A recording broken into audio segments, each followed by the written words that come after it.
हमारा जॉइन को था जिससे एडवोकेट हसन मेंगला जो कि मुतासरा ख़ानदान है ख़ान मोहम्मद मरी ये फैमिली है जैसे वकील है आई गुमा गपुत्रान करें और जस करें कि ये सूरत हाल जो कि बर्जा है हर वक्त एक नौकी तक पाना थी पचवे गया गोड़ा आईनी केस ए वक्त खिंचो मजबूत है और आईनी केस को जाम नहीं मगर हो गया। अस्सलाम वालेकुम एडवोकेट साहब।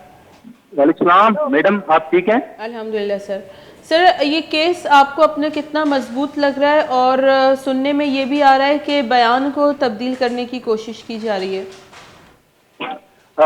बयान यानी किन के? ये जो जो मुतासरा मगविया है, खातून, व्यक्ति है, उनके जरिए बयान चेंज किया जा रहा है। मुतासरा खातून के। जी मैडम, अब तक ये लोग तो बारकान से रवाना हो चुके हैं। जी ये बारकान से रवाना हो चुके हैं और मेरे ख्याल से ये लोग इस वक्त बारकान की ही टेरिटरी में है। जी तो वहाँ एक छोटा सा आपके नॉलेज में भी ये बात है कि कुछ चाह रहे थे कि ये इसको वाया ये रोजान के रास्ता लेकर आए, लेकिन कुछ चाह रहे थे कि नहीं, इसको सिद्दी के रास्ता लेकर आए। जी तो रोजान रोजान के मुतल्लिक हमारा ये रिसोर्सेज है कि वो चाह रहे थे कि इसका 164 कराएं यही रोजान में अपनी मर्जी का। जी सर, आप लोग के जो है केस कितना मजबूत है? मैडम वो पहली वाली बात कंप्लीट करूं? जी जी जरूर। हाँ, इसमें फिर ये है कि यहाँ से इन्होंने रजिस्ट किया। अब फैसला ये हुआ कि ये सिद्दीक के रास्ते आएंगे और वहां पर इनका कोई स्टेटमेंट रिकॉर्ड नहीं होगा। आपको पहला सवाल था कि वो स्टेटमेंट चेंज करने की बातें हो रही है, तो उसका मैंने जवाब आपको दे दिया कि इसके बाद इन्होंने कहा कि नहीं, हम इसको सिद्दीक के जरिए लेकर आएंगे और इनका जो स्टेटमेंट होगा 164 का, वो क्वेटा में ही रिकॉर्ड करेंगे। हुकूमती दावे अगर देखे जाएं एडवोकेट साहब तो वो कह रहे हैं फैमिली बाजियाब करा दी गई है। तो अभी फैमिली इस वक्त आप कह रहे हैं कि वो टेरिटरी में है, बारखान के है, वो आ रहे हैं क्वेटा। तो खान मरी जो साहब है उनका क्या कहना है इस हवाले से, क्योंकि उनका कहना था कि अभी तक बाजियाबी नहीं हुई है। जी नहीं, ऐसी बात नहीं है। बिल्कुल जो जो मेरी मालूमात है वो यही है कि वो बिल्कुल डिप्टी कमिश्नर रोजान के कस्टडी में है। डिप्टी कमिश्नर रोजान ही इनको क्वेटा की तरफ लेके आ रहा है।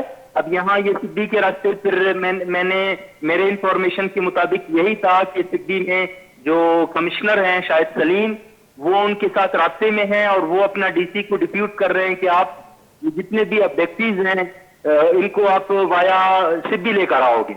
जी एडवोकेट साहब, जो ग्राहनाज बीबी थी और उनकी बेटी थी जिसके मुतालबे के साथ बैठे थे कि इनको जो बेटी है और दीगर बच्चे उनको बाजियाब कराया जाए और ग्राहनाज को इंसाफ दिया जाए, लेकिन हम देखते हैं कि ग्राहनाज बीबी खुद भी जिंदा है और उनके बाकी बच्चे भी जिंदा है, लेकिन दो उनके बेटे जो है वो शहीद हो चुके हैं। तो इनके केस पे आप लोग जो है खेतरान साहब पे FIR जो है लॉन्च करवाना चाह रहे हैं? जी, इस वक्त यही है कि हम ये चाह रहे हैं क्योंकि मोहम्मद खान भी फिलहाल एयर से बातें करेगा। जब तक कि वो खातून नहीं आती और वो उसकी बेटी नहीं आती और साथ में उनके भाई नहीं आते, उनका क्या स्टेटमेंट होगा? उसके बाद हम लाए अमल तैयार करेंगे कि इनके मर्डरर कौन है। इस वक्त यानी हम भी ये बात नहीं कर सकते हैं क्योंकि यहाँ कोई भी चशमदीद नहीं है।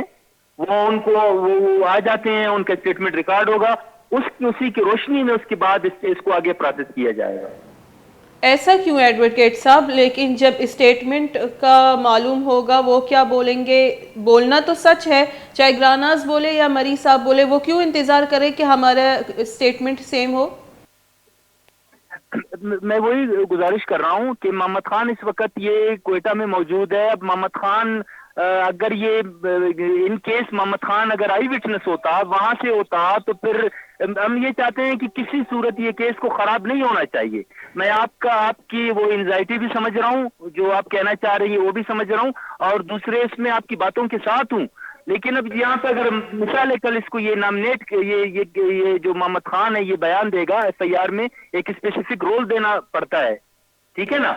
ये अपने अगर एक जर्नल रोल दे देगा कल, ये जर्नल रोल के फिर इसको नताइज भुगतने पड़ेंगे, फिर इसको नुकसान होगा और बेनिफिट। एडवोकेट साहब, आप नहीं समझते कि आपके क्लाइंट को शुरू से पहले सिर्फ बाजियाबी की बात करनी चाहिए थी, खेतरान साहब की बात नहीं करनी चाहिए थी? अब वो स्टेटमेंट का वेट कर रहे हैं। तो उन्होंने तो शुरू से दावा किया था कि खेतरान साहब ने उनके बेटों और अहलिया को कत्ल किया है, तो तब क्या वो जी जी बोले। जी देखिए ना, अब उनकी जो कस्टडी में था या निजी जेल में था, वो तो उस बात पे कायम है, उस बात पे वो कायम है। लेकिन अब दूसरी बात जो आपने की कि वो कह रहे हैं कि मेरी बीवी कत्ल हो गई, अब वो बात तो गलत हो गया फिलहाल। बात तो गलत हो गई है, लेकिन खेतरान साहब तो गिरफ्तार हो गए हैं ना। खेतरान साहब तो इस वक्त कस्टडी में, क्योंकि आप लोगों ने तो कंफर्म दावा किया था कि खेतरान साहब जो है, आपके क्लाइंट ने, कि खेतरान साहब ने ही इनको कत्ल किया है। तो मैं वही गुजारिश आपकी की, मैंने कहा चूंकि ये एयर से बातें थी, उसका एक वो था, यानी एक उसका एक खतरा तो था, क्योंकि ये जो यानी आप लोगों ने तीन दिन लाश रेड जोन में रखे हैं इस खदशात पर के खेतरान साहब जो है वो मर्डरर हैं। आप लोग अब बता रहे हैं 3 दिन बाद के कोई एश्योरिटी नहीं है। बहुत बहुत शुक्रिया एडवोकेट हसन मेंगल साहब। हसन मेंगल साहब बाजी खुलासा कोता कि अंगत खान वरी साहब जैसे होती बयान न दे गया आलूटी के वादी के मनीवती फैमिली ने ती मचारा आया नहीं चाहिए बयान भी गोड़ा मवती बयान दिया। ये एक रेड फ्लैग है। पर्चा इंतज़ार करेंगे कि जब अगर सच ही कोशगी सच ए बगोशा या आ बगोशा चिया वेट कनक बुआ गई कि सारिया जैसे मालूमात कनक बीबी के आया ना चे बयान दाता और नू मावती बयान दया। और बाज़ जैसे जो विदाउट कॉन्फिडेंस जैसे एडवोकेट साहब अबर कनगा बुता, जबकि सैरुचि बास कॉन्फिडेंट बुतगा और निश्तगा मरुचि जैसे कमो जैसे ए भी डगमगाई न गया। शमा का पुत्रा निश्को थे एडवोकेट हसन मेंगल है, जो कि खान मोहम्मद मरी फैमिली है वकील बुता।